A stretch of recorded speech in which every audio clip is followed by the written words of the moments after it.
Hello, advance computer પ્રોગ્રામિંગની અંદર આજે આપણે યુનિટ 3 ફંક્શન એમાં આગળ જોશી. તો આજના ટોપિક છે કે લેક્ચર 4માં તમને જે એક્સરસાઇઝ આપી હતી, સૌથી પહેલાં આપણે એ પ્રોગ્રામનું સોલ્યુશન જોશી, પછી એડવાન્ટેજીસ ઓફ ફંક્શન અને રિટર્ન સ્ટેટમેન્ટ. આ 3 ટોપિક આજે જોવાના છે. એડવાન્ટેજીસ ઓફ ફંક્શન અને રિટર્ન સ્ટેટમેન્ટ આ ઇમ્પોર્ટન્ટ ટોપિક છે કે જે 2 માર્કની અંદર તમને પૂછવો હોય, બરોબર, તો એ તમને એક્ઝામમાં પૂછાઈ શકે, બરોબર. હવે લાસ્ટ લેક્ચરમાં તમને જે એક્સરસાઇઝ આપી હતી એમાં તમને કીધું હતું કે તમારે એક પ્રોગ્રામ બનાવવાનો છે કેલ્ક્યુલેટરનો, બરોબર. અને કેલ્ક્યુલેટરની અંદર 4 ફંક્શન હોય, તો ચારે 4 ફંક્શનને તમારે કેવી રીતે બનાવવાના છે, તો કે અલગ અલગ ફંક્શનની ટાઈપ આવી જાય ને એવી રીતે. જેમ કે પહેલું ફંક્શન એડિશન ફંક્શન છે, એને કેમ બનાવવાનું છે, તો કે એડિશન ફંક્શનમાં તમારે વિધાઉટ પેરામીટર અને વિધાઉટ રિટર્ન વેલ્યુ વાળું બનાવવાનું છે, બરોબર. સબસ્ટ્રેક્શન ફંક્શન છે એ, તો કે સબસ્ટ્રેક્શન ફંક્શનને તમારે વિથ પેરામીટર અને વિધાઉટ રિટર્ન વેલ્યુ. પછી ત્રીજું છે મલ્ટિપ્લિકેશન ફંક્શન, તો એમાં વિધાઉટ પેરામીટર અને વિથ રિટર્ન વેલ્યુ. અને ચોથું છે ડિવિઝન ફંક્શન, એમાં તમારે વિથ પેરામીટર અને વિથ રિટર્ન વેલ્યુ. તો આમાં જુઓ, આ જે ફંક્શન છે 4 તમે બનાવશો એટલે ચારે 4 ફંક્શનની કેટેગરી છે એક એક વાર આવી જશે બધી, બરોબર. તો આ રીતે તમારે આખો પ્રોગ્રામ છે એ બનાવવાનો છે. તો હવે આપણે સૌથી પહેલા જોઈ કે ચારે 4 ફંક્શન છે, બરોબર, એમાં એક એક ફંક્શન છે એ કેવી રીતે બનશે. તો સૌથી પહેલા આપણે પ્રોગ્રામ સ્ટાર્ટ કરી, એમાં 2 હેડર ફાઇલ છે એને ઇન્ક્લુડ કરાવી, એઝ ઇન્ક્લુડ stdio.h અને conio.h. હવે એક એક ફંક્શન છે એ તમને જે રીતે આપ્યું છે એ મુજબ તમે એનું ડિક્લેરેશન લખતા જાઓ. તો સૌથી પહેલું કીધું છે એડિશન ફંક્શન, એમાં કાંઈ પેરામીટર આપવાના નથી અને રિટર્ન વેલ્યુ કરશે નહીં. તો જ્યારે રિટર્ન વેલ્યુ ન કરે તો ફંક્શનની રિટર્ન ટાઈપ કેવી આવશે, વોઇડ, બરોબર. પછી ફંક્શનનું નામ તમે આપ્યું એડિશન અને પેરામીટર લેવાના છે ને, એટલે રાઉન્ડ બ્રેકેટમાં કાંઈ આવશે નહીં, બરોબર. આ પહેલું ફંક્શનનું ડિક્લેરેશન થઈ ગયું. બીજું ફંક્શન છે સબસ્ટ્રેક્શન. સબસ્ટ્રેક્શનમાં તમને કીધું છે રિટર્ન વેલ્યુ છે નહીં, વિધાઉટ રિટર્ન વેલ્યુ. તો વિધાઉટ રિટર્ન વેલ્યુ હોય, બરોબર, તો એમાં આપણે શું લેવાનું, વોઇડ લેવાનું. પછી ફંક્શન છે એમાં તમારે પેરામીટર છે એ આપવાના છે. તો ફંક્શનમાં જો તમે પેરામીટર કેટલા આપવાના એ તમને નથી કીધું, પણ આપવાના છે. તો આપણે ખબર છે કે સબસ્ટ્રેક્શન કરવું હોય તો ઓછામાં ઓછા કેટલા પેરામીટર જોઈએ, તો કે 2. તો આપણે જો અહીંયા 2 પેરામીટર લઈ લીધા, ઇન્ટીજર a અને ઇન્ટીજર b. તમે તમારી રીતે ડેટા ટાઈપ છે એ લઈ શકો, ફ્લોટ લેવા હોય તો તમે ફ્લોટ પણ લઈ શકો, બરોબર. હવે નેક્સ્ટ ત્રીજું ફંક્શન છે મલ્ટિપ્લિકેશન.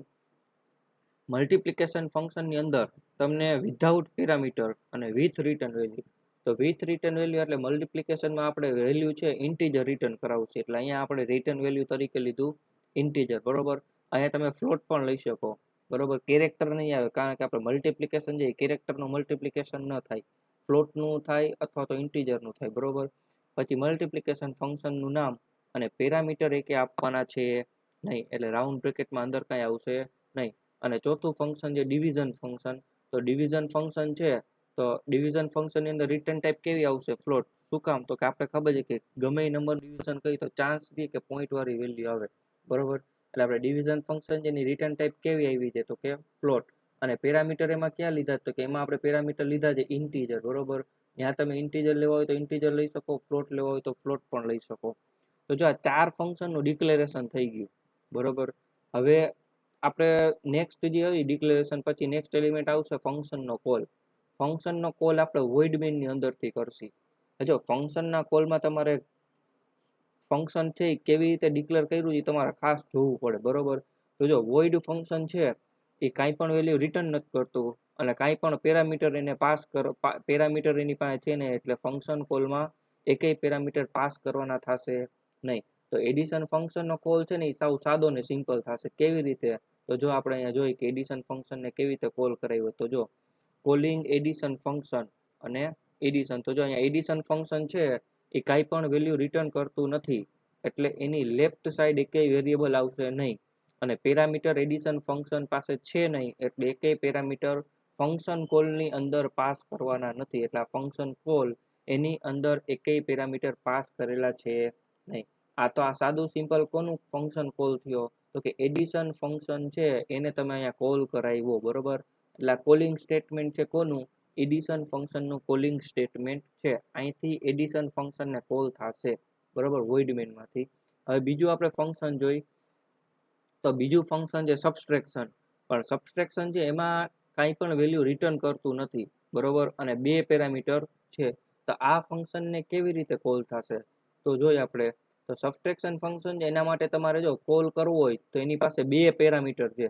તો તમારે જ્યારે ફંક્શનને કોલ કરો ત્યારે બે પેરામીટરની વેલ્યુ પાસ કરવાની થાય, બરોબર. તો જો અહીંયા મેં બે પેરામીટર સૌથી પહેલા મારે પ્રોગ્રામની અંદર void main-માં લેવા પડે, જ્યાંથી હું ફંક્શન કોલ કરાવતો હોય ત્યાં. તો મેં સૌથી પહેલા બે પેરામીટર લઈ લીધા, ઇન્ટીજર એક્સ અને ઇન્ટીજર વાય, બરોબર.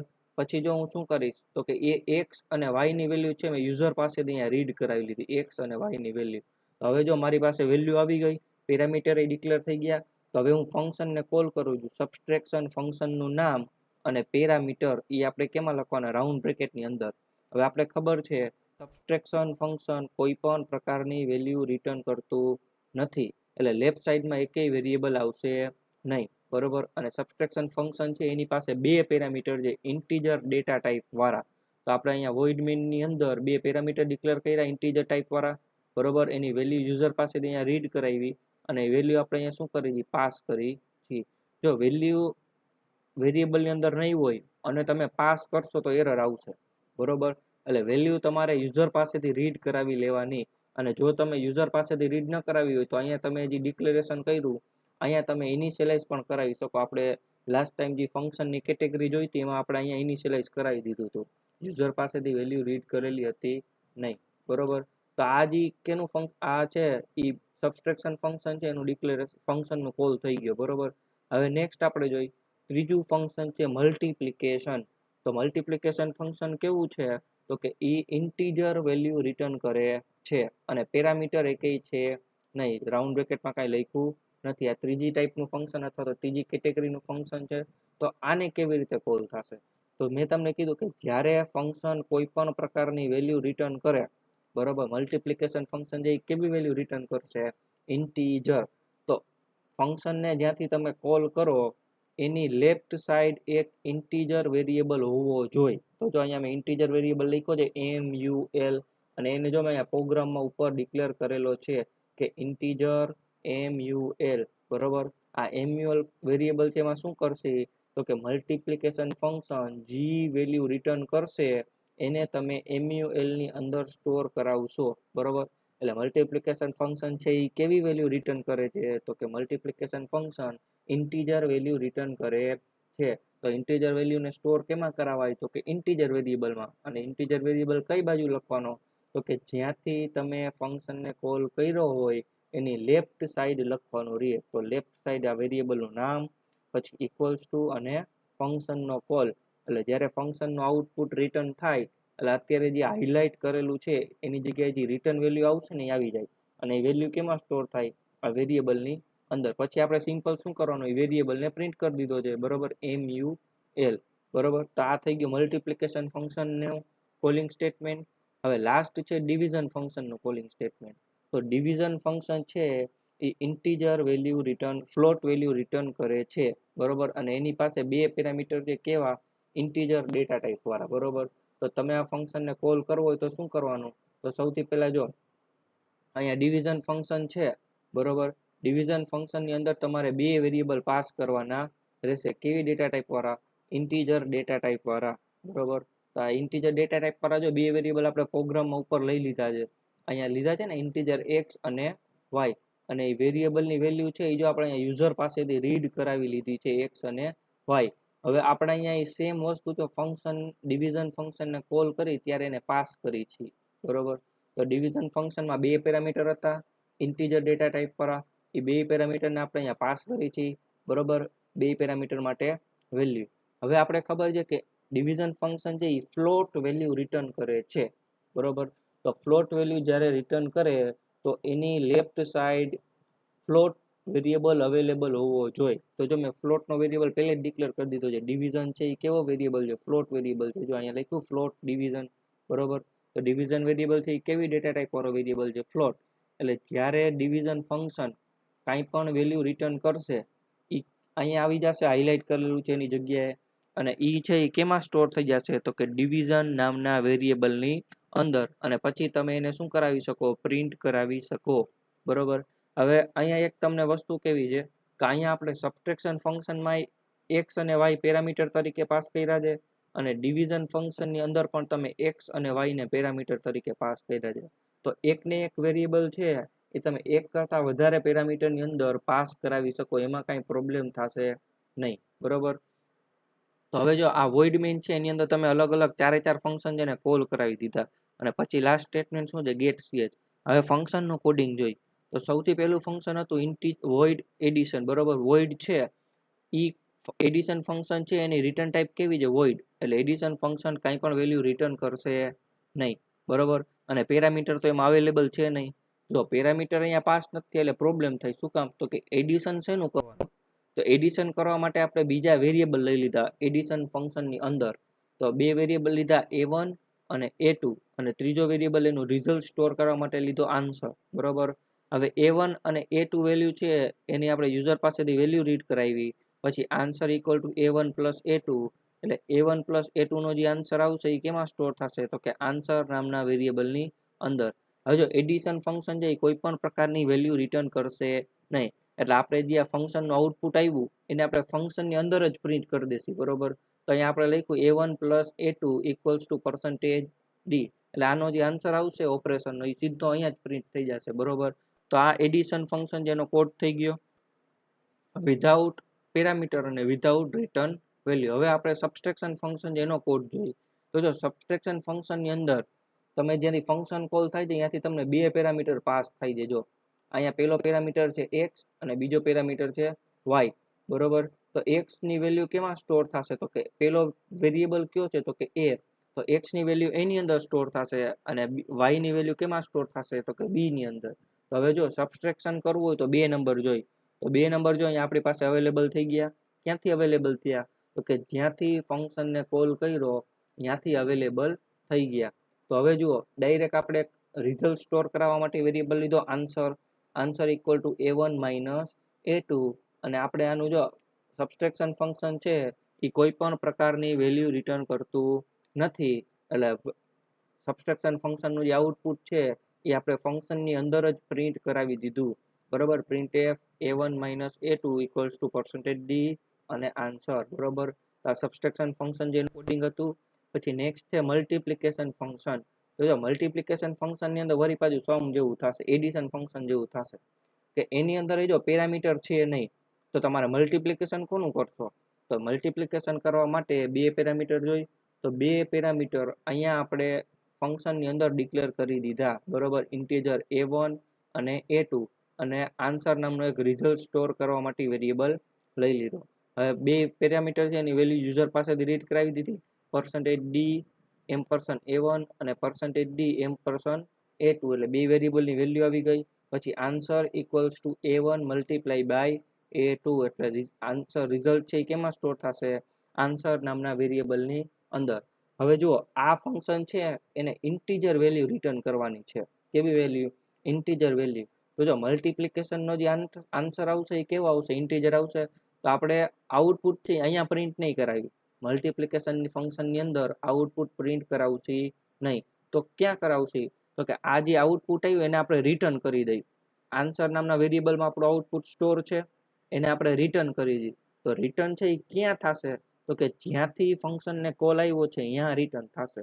તો જો આપણે જોઈએ આન્સર વેરિયેબલ છે એ ક્યાં રિટર્ન થાય છે, તો આન્સર વેરિયેબલ છે એ અહીંયા રિટર્ન થશે, જો અહીંથી ફંક્શનને કોલ આવ્યો હતો. એટલે આ ફંક્શન કોલની જગ્યાએ હવે શું આવી જશે, તો કે આન્સર વેરિયેબલ છે એની જે વેલ્યુ એમાં સ્ટોર થશે એ અહીંયા આવી જશે, અને એ હવે કેમાં સ્ટોર થશે, તો કે mul નામના વેરિયેબલની અંદર. અને પછી આપણે mul નામનું વેરિયેબલને શું કરી દઈએ, પ્રિન્ટ કરાવી છીએ, બરોબર. તો આ ત્રીજું ફંક્શન હતું. હવે આપણે ચોથું ફંક્શન જોઈ. તો ચોથું ફંક્શન છે એ એની રિટર્ન ટાઈપ છે કેવી છે, તો કે ફ્લોટ, અને એની અંદર કેટલા પેરામીટર છે, તો કે 2, બરોબર. તો જો ડિવિઝન કરવા માટે બે વેરિયેબલની જરૂર પડે, એ આપણી પાસે આવી ગયા પેરામીટર તરીકે ફંક્શન કોલમાંથી. હવે આપણે એક લોકલ વેરિયેબલ ડિક્લેર કર્યો ફ્લોટ આન્સર, પછી એ લખ્યું answer equals to a1 divide by a2, અને હવે જો આ જે ફંક્શન છે ડિવિઝન ફંક્શન એ ફ્લોટ વેલ્યુ રિટર્ન કરે છે, બરોબર. તો તમારે વેલ્યુ છે અહીંયા પ્રિન્ટ કરાવવાની નહીં ફંક્શનની અંદર, અને જે આઉટપુટ આવે આઉટપુટ કેમાં સ્ટોર કરાવ્યું, આન્સર નામના વેરિયેબલની અંદર, એને તમે રિટર્ન કરાવી દો. તો જો આન્સર નામના વેરિયેબલની વેલ્યુ રિટર્ન થશે, ક્યાં રિટર્ન થશે, તો ફંક્શનને જ્યાંથી કોલ આવ્યો હતો તો અહીંયા. તો ફંક્શનને જો ક્યાંથી કોલ આવ્યો છે, તો કે વોઇડ મેઇનની અંદરથી, જો અહીંયાથી ફંક્શનને કોલ આવ્યો છે. તો હવે આની જગ્યાએ આન્સરની વેરિયેબલ છે એની વેલ્યુ આવી જશે, બરોબર. અને એ કેમાં સ્ટોર થશે? ડિવિઝન નામના વેરિયેબલની અંદર, બરોબર. પછી તમે અહીંયા ડિવિઝન નામનો વેરિયેબલ છે એની વેલ્યુ તમે પ્રિન્ટ કરાવી દીધી, બરોબર. ને પછી લાસ્ટ સ્ટેટમેન્ટ કયું છે? ગેટ ch, એટલે પ્રોગ્રામ આખો જે શું થઈ જશે? કમ્પ્લીટ થઈ જશે, બરોબર. તો આ જે તમને લાસ્ટ ટાઈમ એક્સરસાઇઝમાં જે પ્રોગ્રામ આપ્યો હતો, આ એનું આખું સોલ્યુશન છે, બરોબર. કે આ ફંક્શન, આ પ્રોગ્રામની અંદર આપણે 4 ફંક્શન બનાવ્યા અને ચારે ચાર અલગ અલગ ટાઈપના ફંક્શન બનાવ્યા. તો આ પ્રોગ્રામની અંદરથી સાવ સિમ્પલ આઉટપુટ શું આવશે? તો કે જ્યારે ફંક્શનની અંદર પેરામીટર ના હોય ને ત્યારે જેટલા વેરિયેબલ જોઈએ ને એ ફંક્શનની અંદર લઈ લેવાના.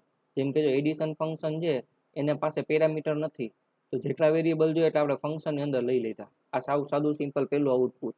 અને બીજું આઉટપુટ, જ્યારે ફંક્શન રિટર્ન વેલ્યુ ન કરે, જ્યારે ફંક્શન કોઈ પણ વેલ્યુ રિટર્ન ન કરતું હોય ત્યારે ફંક્શનનું જે આઉટપુટ હોય ને એ ફંક્શનની અંદર જ પ્રિન્ટ કરાવી દેવાનું. જેમ કે એડિશનનું આઉટપુટ કેમાં આવે છે? તો કે આન્સર નામના વેરિયેબલમાં. તો એનું આપણે આઉટપુટ છે ક્યાં પ્રિન્ટ કરાવી દીધું? એની જ અંદર ફંક્શનની અંદર પ્રિન્ટ કરાવી દીધું. શું કામ? તો કે વેલ્યુ આપણે રિટર્ન કરવાની નથી, બરોબર. હવે જ્યારે પેરામીટર તમને પાસ કર્યા હોય, જો પેરામીટર પાસ કર્યા હોય એનો મતલબ શું? તો કે ફંક્શનની અંદર પેરામીટર લેવાની જરૂર નથી. શું કામ? તો કે ઓલરેડી અવેલેબલ જ છે, બરોબર. અને જ્યારે વેલ્યુ રિટર્ન કરવાની હોય, તો જ્યારે વેલ્યુ રિટર્ન કરવાની હોય ત્યારે ફંક્શનનું જે આઉટપુટ હોય ને એને તમારે ફંક્શનની અંદર પ્રિન્ટ નહીં કરાવવાનું, બરોબર. તો જો જેમ કે આ મલ્ટિપ્લિકેશન ફંક્શન છે એ ઇન્ટીજર વેલ્યુ રિટર્ન કરે છે. તો હવે જો મલ્ટિપ્લિકેશન ફંક્શનનો જે આઉટપુટ છે એ કેમાં સ્ટોર થશે? આન્સર નામના વેરિયેબલમાં. તો જો વેલ્યુ રિટર્ન કેવી કરે છે? ઇન્ટીજર. તો આ જે આઉટપુટ છે ને એને તમારે રિટર્ન કરાવી દેવાનું, બરોબર. એટલે કે ફંક્શનની અંદર પ્રિન્ટ કરવાનું છે નહીં. તો જો તમે આ 4 વસ્તુનું ધ્યાન રાખશો એટલે કોઈ પણ પ્રકારનું ફંક્શન અથવા તો કોઈ પણ ટાઈપનું ફંક્શન કે કોઈ પણ કેટેગરીનું ફંક્શન તમે ઇઝીલી બનાવી શકશો, બરોબર. અને એમાં એકેય પ્રકારની કન્ફ્યુઝન થશે નહીં, બરોબર. તો લાસ્ટ ટાઈમ જે એક્સરસાઇઝ આપી હતી એનું સોલ્યુશન હતું, બરોબર, કે જેમાં આપણે 4 અલગ અલગ ફંક્શન જે બનાવ્યા. હવે next important question, advantages of using function. Function તમે યુઝ કરો તો એનો એડવાન્ટેજીસ શું છે? તો જો અત્યાર સુધી આપણે જે કાંઈ પણ પ્રોગ્રામ કરતા, બરોબર, સ્ટાર્ટિંગમાં ફંક્શન યુનિટ પહેલા, એ બધા પ્રોગ્રામ છે એમાં એક જ ફંક્શન હોય, વોઇડ મેન. અને આપણો જે જનરલી કોડ હોય એ આખો આપણે વોઇડ મેનની અંદર લખી નાખતા, બરોબર. તો હવે આપણે જો જેમ જેમ આગળ જતા જઈએ એમ પ્રોગ્રામનું કોડિંગ છે ને એ વધતું જાય છે. તો તમે સપોઝ કે વિચાર કરો કે જ્યારે આપણે વેબસાઇટ કે સોફ્ટવેર કંઈ પણ ડેવલપ કરતા હોય, બરોબર, તો એની અંદર તો ઘણું બધું કોડિંગ આવે. તો બધું તમે વોઇડ મેનની અંદર લખી નાખો તો ક્યારેક એવું થાય કે પ્રોગ્રામર જે કન્ફ્યુઝ થઈ જાય, બરોબર, કે ક્યાં શેનો કોડ લખ્યો છે એ ખબર પડે નહીં. સાવ સિમ્પલ એક્ઝામ્પલ છે કે ધારો કે વેબસાઇટ હોય, બરોબર, તો વેબસાઇટની અંદર રજિસ્ટ્રેશન છે એની આખી પ્રોગ્રામ બનાવવો પડે, લોગિન છે એનો આખો પ્રોગ્રામ બનાવવો પડે, બરોબર. પછી જે મુજબનું વેબસાઇટ બનાવી હોય, સપોઝ કે એરલાઇન ટિકિટ રિઝર્વેશનની બનાવી છે, બરોબર, તો ટિકિટ રિઝર્વેશન હોય તો ટિકિટ રિઝર્વેશનનો અલગથી આખો પ્રોગ્રામ બનાવવો પડે. પછી કેટલી ફ્લાઇટ અવેલેબલ છે, ફ્લાઇટનું ટાઈમિંગ, એ બધું આખો અલગ પ્રોગ્રામ બનાવવો પડે, બરોબર. તો આ ઘણી બધી વસ્તુ થઈ જાય. તો બધુંય તમે એક જ પ્રોગ્રામની અંદર, એક જ ફંક્શનની અંદર લખી શકો નહીં. તો જ્યારે કોઈ પણ તમારે મોટો સોફ્ટવેર કે પ્રોગ્રામ બનાવવો હોય, સોફ્ટવેર કે પ્રોગ્રામ, તો તમારે શું કરવું પડે કે એ સોફ્ટવેર કે પ્રોગ્રામ છે સૌથી પહેલાં તમારે જોવું પડે કે કેટલા અલગ અલગ ટાઈપના ફંક્શન બની શકે. જેમ કે આપણે જો કેલ્ક્યુલેટરનો પ્રોગ્રામ છે તો એમાં આપણે જોયું કે 4 અલગ અલગ ટાઈપના ફંક્શન બની શકે, એડિશન, સબસ્ટ્રેક્શન, મલ્ટિપ્લિકેશન અને ડિવિઝન. અને એ મુજબ આપણે શું કર્યું તો કે ફંક્શનનો કોડ લખ્યો, જેનાથી આપણે શું થયું તો કે હવે તમે પ્રોગ્રામ છે ઇઝીલી મેન્ટેન કરી શકો, બરોબર. એ જ્યારે લાર્જ કોડ હોય ત્યારે એ બહુ બેનિફિટ થાય. તો જો શું કહે છે કે software design involve breaking a problem into sub problem, બરોબર. એટલે કોઈ પણ મોટો પ્રોબ્લેમ હોય એને નાનકડા પ્રોબ્લેમમાં ડિવાઈડ કરી દે, બરોબર. જેમ કે હમણાં તમને એક્ઝામ્પલ કીધું કે ભાઈ એરલાઇન્સ રિઝર્વેશન કરાવવું હોય તો એની અંદર નાનકડા પ્રોબ્લેમ ક્યાં થાય તો કે લોગિન થાય, રજિસ્ટ્રેશન થાય, પેમેન્ટ આવે, પછી આખું શેડ્યુલ આવે, બરોબર.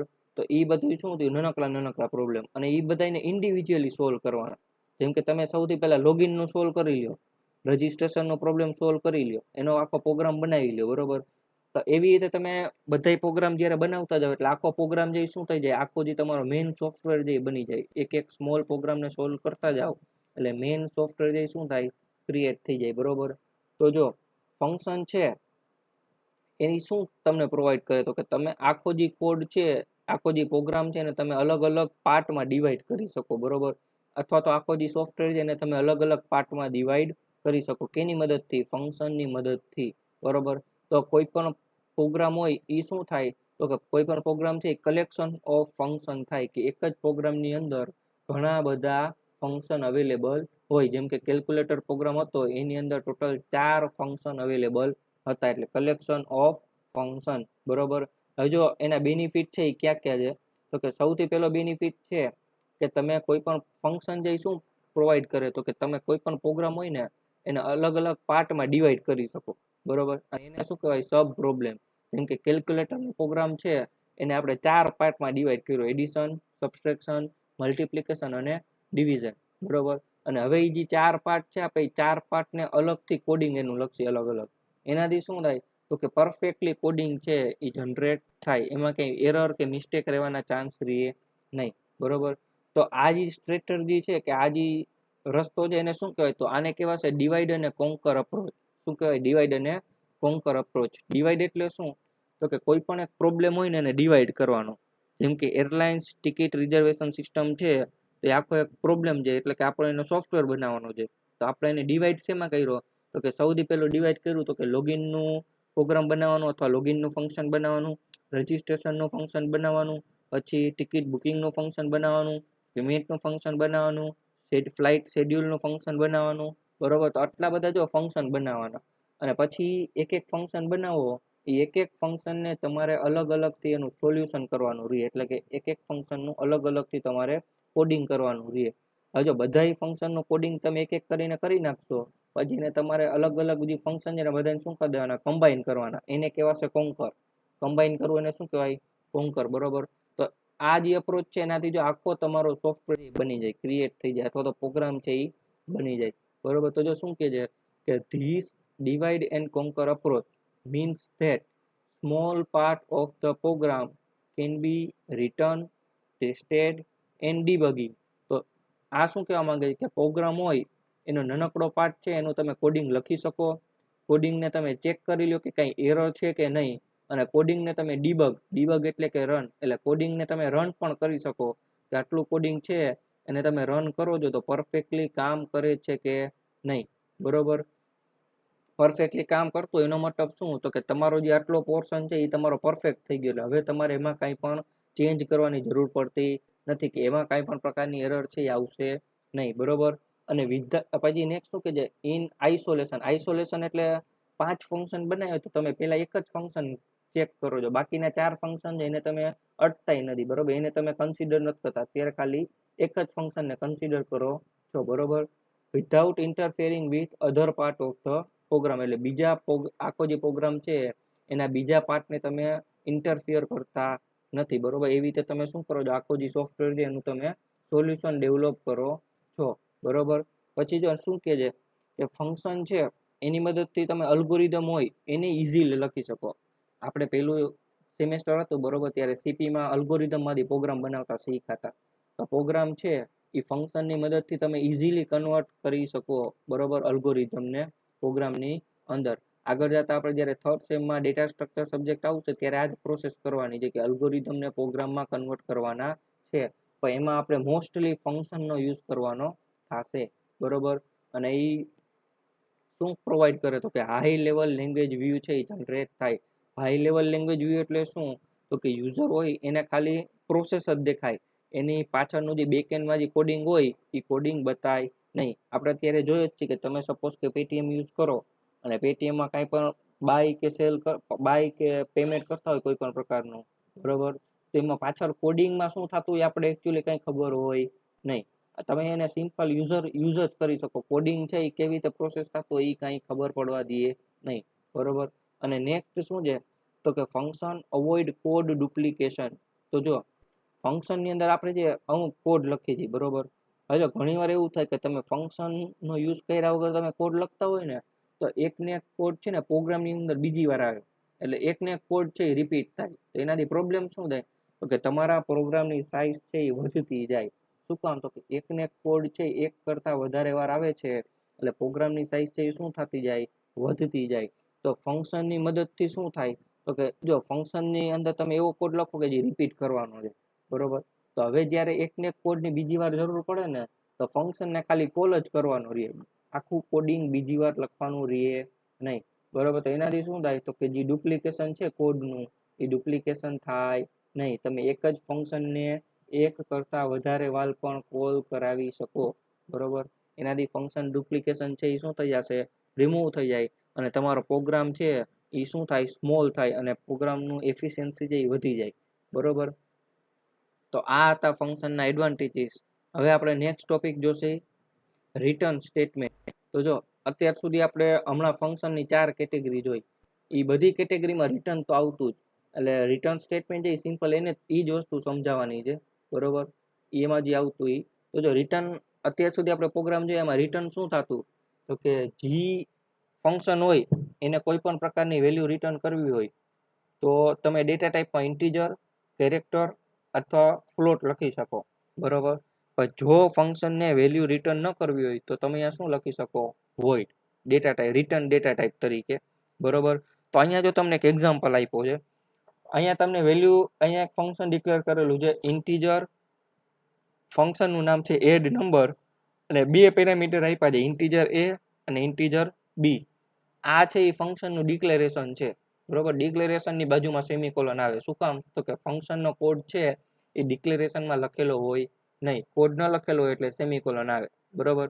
હવે ઇન્ટીજર મેન લખ્યું છે, ઇન્ટીજર મેનની અંદર અહીંયા કંઈક સ્ટેટમેન્ટ છે, અહીંયા નીચે કંઈક સ્ટેટમેન્ટ છે, અહીંયા તમે ફંક્શનને કોલ કરાવ્યો છે.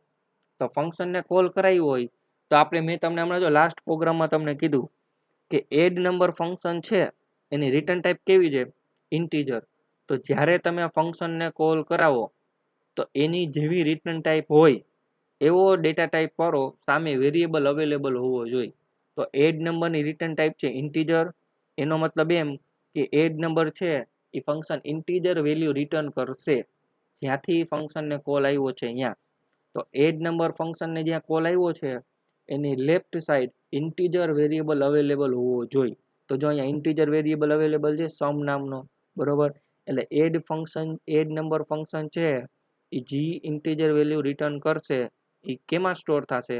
તો કે સમ નામના વેરિયેબલની અંદર સ્ટોર થઈ જશે. પછી તમે એને પ્રિન્ટ પણ કરાવી શકો, જેમ આપણે લાસ્ટ પ્રોગ્રામમાં કરાવ્યું હતું એવી રીતે, બરોબર? તો જો ફંક્શન અહીંયા જ્યારે કોલ થશે એટલે પ્રોગ્રામનો કંટ્રોલ અહીંયા આવશે. એમાં તમે અહીંયા લખ્યું છે રિટર્ન સ્ટેટમેન્ટ. જો રિટર્ન છે એ કીવર્ડ છે, જેવી રીતે તમે ઇન્ટીજર લખો એ ઇન્ટીજર કીવર્ડ છે, વોઇડ લખો વોઇડ કીવર્ડ છે, એવી રીતે રિટર્ન છે એ કીવર્ડ છે, બરોબર? કે જે પ્રોગ્રામમાં તમે જે બાજુમાં વેરિયેબલ લખો એની વેલ્યુ રિટર્ન કરે. તો જો અહીંયા તમે વેરિયેબલનું નામ લખ્યું છે રિઝલ્ટ, તો રિટર્ન કરશે રિઝલ્ટ વેરિયેબલની જે વેલ્યુ આવે ને એ. તો રિઝલ્ટ વેરિયેબલની જો આઉટપુટ હશે એ ક્યાં રિટર્ન થશે? તો કે જ્યાંથી ફંક્શનને કોલ આવ્યો છે ત્યાં. તો ફંક્શનને કોલ ક્યાંથી આવ્યો છે? તો કે અહીંયાથી આવ્યો છે. જો આ ફંક્શન કોલનું સ્ટેટમેન્ટ લખ્યું છે અને અહીંયા કેવી વેલ્યુ રિટર્ન થશે? તો કે ઇન્ટીજર વેલ્યુ રિટર્ન થશે. તો અહીંથી જો આ ઇન્ટીજર વેલ્યુ જો અહીંયા રિટર્ન થાય છે, અહીંયા ફંક્શન છે એનો કોડ પૂરો થઈ ગયો એટલે ઇન્ટીજર વેલ્યુ રિટર્ન થાય છે ક્યાં? તો કે ફંક્શનને જ્યાંથી કોલ આવ્યો છે અહીંયા. અને ઇન્ટીજર વેલ્યુ રિટર્ન થાય છે એટલે ફંક્શનને જ્યાં કોલ કર્યો છે એની left side integer variable available છે કે જે વેલ્યુ રિટર્ન થઈ કેમાં સ્ટોર થશે? તો કે સમ નામના ઇન્ટીજર વેરિયેબલની અંદર. અને પછી તમે અહીંયા ગમે એને પ્રિન્ટ કે એવું કાંઈ કરવું હોય તો એ તમે પ્રોસેસ કરી શકો. તો આને કહેવાશે રિટર્ન સ્ટેટમેન્ટ, બરોબર? તો જો રિટર્ન સ્ટેટમેન્ટ થિયરીમાં શું કહે છે એ જોઈએ. તો return statement terminate the execution of a function. એટલે કોઈ પણ ફંક્શન હોય ને એની અંદર જ્યારે રિટર્ન સ્ટેટમેન્ટ આવે ને, બરોબર? જેમ કે આ ફંક્શન છે એની અંદર અહીંયા રિટર્ન સ્ટેટમેન્ટ આવ્યું, એનો મતલબ એમ કે આ ફંક્શનની અંદર હવે એકેય સ્ટેટમેન્ટ એક્ઝિક્યુટ થશે નહીં. એનો મતલબ એમ કે ફંક્શનનો એક્ઝિક્યુશન પૂરું થઈ ગયું, બરોબર? આના પછી એકેય સ્ટેટમેન્ટ છે એ ફંક્શનના રન થશે નહીં, બરોબર? તો સૌથી પહેલું શું થયું? તો કે ફંક્શન છે એને કમ્પ્લીટ કરી દીધું એનું એક્ઝિક્યુશન, બરોબર? અને બીજું શું? તો કે returns the value to calling function, બરોબર? એટલે રિટર્ન સ્ટેટમેન્ટની બાજુમાં તમે જે વેલ્યુ લખી છે, જેમ કે અહીંયા રિઝલ્ટની પેરામીટર રિઝલ્ટ વેરિયેબલ લખ્યો છે, તો રિઝલ્ટ વેરિયેબલની જે વેલ્યુ છે એ ક્યાં રિટર્ન થશે? તો કે જ્યાંથી ફંક્શનને કોલ આવ્યો છે ત્યાં. તો જો રિટર્ન સ્ટેટમેન્ટ બે વસ્તુ કરશે. સૌથી પહેલી વસ્તુ શું? તો કે જેવું રિટર્ન આવશે એવું ફંક્શનનું એક્ઝિક્યુશન પૂરું કરી દેશે, બરોબર.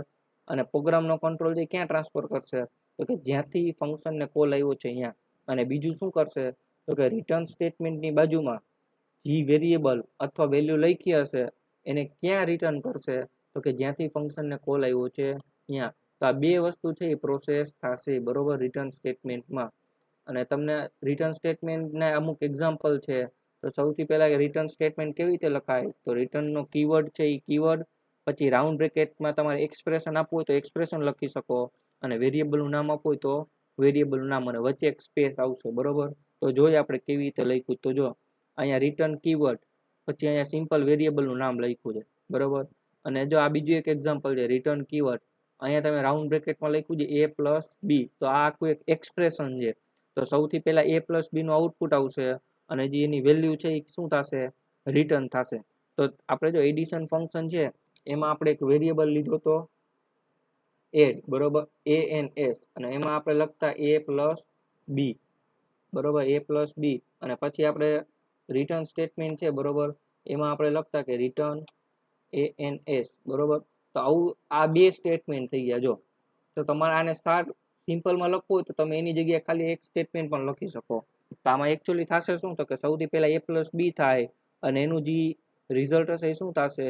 રિટર્ન થઈ જશે, બરોબર. તો આને કહેવાશે રિટર્ન સ્ટેટમેન્ટ, બરોબર.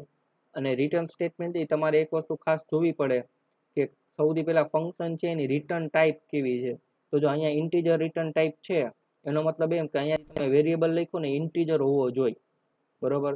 જેવી રિટર્ન ટાઈપ હોય એ પ્રકારનો વેરિયેબલ છે એ તમારે રિટર્ન કરવાનો, બરોબર. તો જો આગળ જોઈએ નેક્સ્ટ પોઈન્ટ શું કહે છે? તો અહીંયા એમ કીધું છે what type of data does function return, એટલે ફંક્શન છે એ કેવી વેલ્યુ રિટર્ન કરી શકે? તો બાય ડિફોલ્ટ છે ને ઇન્ટીજર વેલ્યુ રિટર્ન થશે. કેવી થશે? ઇન્ટીજર વેલ્યુ રિટર્ન થશે બાય ડિફોલ્ટ, બરોબર. તમારે અલગથી કંઈક વેલ્યુ રિટર્ન કરવી હોય તો એમાં તમારે લખવું પડે કે ભાઈ function value return, float value return કરવી છે, કેરેક્ટર વેલ્યુ રિટર્ન કરવી છે, કે એકેય વેલ્યુ રિટર્ન ન કરવી તો શું આવશે? વોઇડ, બરોબર. પછી જો શું કહે છે કે for other types of return value we can force function by type specifier, એટલે આપણે આગળ જે રિટર્ન ટાઈપ છે અહીંયા તમે ડેટા ટાઈપ લખી શકો, એટલે વેલ્યુ તમે અહીંયા રિટર્ન ટાઈપ લખી હોય એ મુજબની વેલ્યુ રિટર્ન થશે, બરોબર. પછી જો હવે અહીંયા તમને એક એક્સરસાઇઝ આપું છું. એક્સરસાઇઝમાં તમારે શું કરવાનું છે? તો કે સૌથી પહેલા જો એક મેનુ ડ્રીવન પ્રોગ્રામ બનાવવાનો છે, મેનુ ડ્રીવન પ્રોગ્રામ. તો મેનુ ડ્રીવન પ્રોગ્રામ છે એ કેવો થાય? તમે યાદ કરો સી નું જે પેપર હતું એમાં એક મેનુ ડ્રીવન પ્રોગ્રામ પૂછવાનો હતો, બરોબર. અને આપણે સી જ્યારે સ્ટડી કરતા ત્યારે આપણે પ્રેક્ટિકલ આના પરફોર્મ કર્યા જ છે પ્રોગ્રામમાં. આનો તમારે પ્રોગ્રામ જોવો હોય તો સ્વિચ કેસ વાળું જે એક્ઝામ્પલ છે ને એને તમે મેનુ ડ્રીવન પ્રોગ્રામ કહી શકો, બરોબર. તો જો એમાં કરવાનું છે શું? તો સૌથી પહેલા તમારે એક મેનુ ડ્રીવન પ્રોગ્રામ બનાવવાનો છે. મેનુ ડ્રીવન એટલે એક મેનુ બનાવવાનું. જેમ કે તમને જો એક એક્ઝામ્પલ આપ્યું છે કે મેનુમાં આવો મેસેજ પ્રિન્ટ થવો જોઈએ કે enter 1 for ceil function, enter 2 for floor function, બરોબર. અને જેટલા ફંક્શન અહીંયા તમને કીધા છે સેલ, ફ્લોર, એબીએસ ને સ્ક્વેર રૂટ, એટલે 4 ફંક્શન જે અહીંયા નામ આવી જવા જોઈએ. આ મેનુ આખું થઈ ગયું. પછી યુઝર છે એ આ મેનુમાંથી કોઈ પણ એક વેલ્યુ એન્ટર કરશે. જેમ કે સપોઝ કે 2 એન્ટર કરે તો સ્વિચ કેસ હોય એમાં યુઝરની ચોઈસ જે છે 2 એ મુજબનો કેસ છે એ એક્ઝિક્યુટ થવો જોઈએ. અને એમાં ફ્લોર ફંક્શન છે બેમાં ચોઈસમાં તમે સેકન્ડ એમાં શું આપ્યું છે? Floor function. તો ફ્લોર ફંક્શન છે એને કોલ થવો જોઈએ, બરોબર. અને ફ્લોર ફંક્શન જે આપણે ખબર છે કે ફ્લોર ફંક્શન શું કામ કરે? તો કે તમે એમાં જે પેરામીટર આપ્યું હોય ને એની ફ્લોર વેલ્યુ તમને રિટર્ન કરે. ધારો કે 10.5 લખ્યું હોય, બરોબર, તો એની ફ્લોર વેલ્યુ કેટલી થશે? 10. તો 10 વેલ્યુ રિટર્ન કરશે. તો અહીંયા તમારે જો કોઈ આ બધા ફંક્શન છે ને એમાં તમારે એક એક પેરામીટર પણ આપવો પડશે, બરોબર. અને બધા ફંક્શન છે એ કોઈ પણ પ્રકારની વેલ્યુ પણ રિટર્ન કરે છે. જનરલી બધા ફ્લોટ વેલ્યુ જ રિટર્ન કરે છે, અને તમે પેરામીટર તરીકે ફ્લોટ પેરામીટર જ આપજો, બરોબર. એટલે આ બધા ફંક્શન છે એની રિટર્ન ટાઈપ આવશે ફ્લોટ, અને પેરામીટર એક આવશે, અને કઈ ડેટા ટાઈપનો? તો કે ફ્લોટ પેરામીટર આવશે, બરોબર. તો આવો તમારે પ્રોગ્રામ આખો બનાવવાનો છે. ટ્રાય કરજો. લાસ્ટ સેમેસ્ટરનો જે સીપી છે એમાં મેનુ આખું આપ્યું છે, બરોબર. એ મેનુ કેવી રીતે બનાવવાનું, બરોબર. પછી આપણે એસીપીમાં જોયું કે સેલ ફંક્શન એટલે કેવી રીતે વર્ક થાય, ફ્લોર ફંક્શન, એબીએસ ફંક્શન અને સ્ક્વેર રૂટ ફંક્શન. આ ચારે ચાર ફંક્શન છે એ મેથ ડોટ એચ હેડર ફાઇલના છે. એટલે આ પ્રોગ્રામમાં તમારે math dot H header file છે એને પણ તમારે ઇન્ક્લુડ કરાવવી પડશે. પછી તમે આ ફંક્શન જે બધા યુઝ કરી શકશો. અને હજી એક તમને હિન્ટ આપું કે ફંક્શનના નામ છે ને એ તમે અહીંયા જે લખ્યું છે સીધું કે સેલ, એવું સીધું ફંક્શનનું નામ ન આપતા. શું કામ? તો કે અહીંયા ક્લેશિંગ થશે, કારણ કે મેથ ડોટ એચ હેડર ફાઇલની અંદર સેલ ફંક્શન ઓલરેડી છે. હવે તમે સેલ ફંક્શન બીજું લખશો એટલે પ્રોબ્લેમ થશે. એટલે તમારે આ ફંક્શનને નામ આપવું હોય તો સપોઝ કે તમે આવી રીતે આમ આપી શકો કે સેલ અંડરસ્કોર ફંક્શન, એટલે યુઝર ડિફાઇન ફંક્શન થઈ ગયું. હવે એવી જ રીતે ફ્લોર અંડરસ્કોર ફંક્શન, બરોબર, આવી રીતે તમે કોઈ પણ અલગ નામ આપી શકો, બરોબર. તો આ પ્રોગ્રામ તમારે કરવાનો છે અને આને આપણે સોલ્યુશન છે નેક્સ્ટ એક્સરસાઇઝની અંદર, નેક્સ્ટ લેક્ચરની અંદર જોશું. Okay, thank you.